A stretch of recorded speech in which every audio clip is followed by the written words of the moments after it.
अब आपको लेकर चलते हैं अपने पड़ोसी देश नेपाल, जहां पर करीब 70 दिनों के बाद एक बार फिर से जेन ज़ी का आंदोलन शुरू हो गया। आप कहेंगे कि अभी तो आंदोलन शुरू हुआ था और उसके बाद वहां पर सत्ता परिवर्तन भी हो गया, तो फिर यह आंदोलन दोबारा क्यों शुरू हुआ?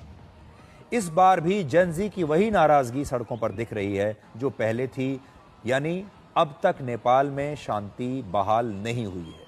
नेपाल में 8 सितंबर को जेन ज़ी का पहला आंदोलन शुरू हुआ था, जिसने वहां की सरकार को गिरा दिया, और उसी युवा पीढ़ी ने 19 नवंबर यानी कल इस आंदोलन का पार्ट 2 शुरू कर दिया है।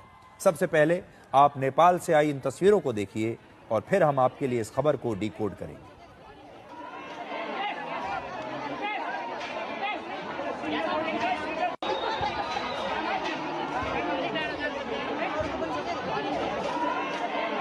जो तस्वीरें अभी आपने देखी ये नेपाल के 12 जिले से आई हैं और इसी जिले में आंदोलन की वजह से अब ये नया तनाव शुरू हुआ है और ये भारत और नेपाल सीमा पर है। ये जो जिला है उसके बहुत करीब है और इसकी वजह को आप समझिए।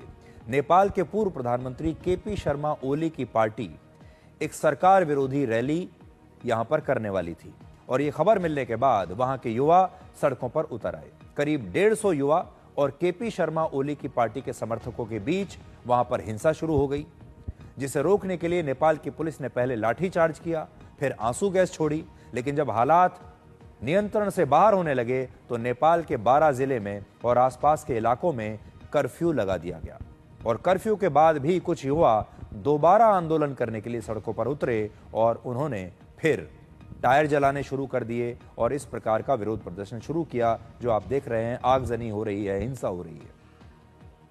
लेकिन इस आंदोलन में अभी तक किसी भी प्रदर्शनकारी की गिरफ्तारी नहीं हुई है। आपको याद होगा करीब 70 दिन पहले भी नेपाल में जेन ज़ी का एक बड़ा आंदोलन हुआ था, जिसमें परिवारवाद, नेपो किड्स और बेरोजगारी को मुद्दा बनाया गया था और इसके बाद नेपाल की सरकार गिर गई थी और तत्कालीन प्रधानमंत्री केपी शर्मा ओली को तब इस्तीफा देना पड़ा था। आप कह सकते हैं कि ये जो आंदोलन था ये केपी शर्मा ओली के खिलाफ भी था और इसीलिए उन्हें इस्तीफा देना पड़ा। फिर इसके बाद सुशीला कार्की को नेपाल का अंतरिम प्रधानमंत्री बनाया गया। ये जेन ज़ी की मर्जी से हुआ था, उनकी सहमति से हुआ था और लोगों ने सोचा था कि सुशीला कार्की के अंतरिम प्रधानमंत्री बनने के बाद अब स्थिति वहां ठीक हो जाएगी। जेन ज़ी आंदोलन से जुड़े 23 संगठनों ने मिलकर आज नेपाल के राष्ट्रपति को एक मेमोरेंडम सौंपा है।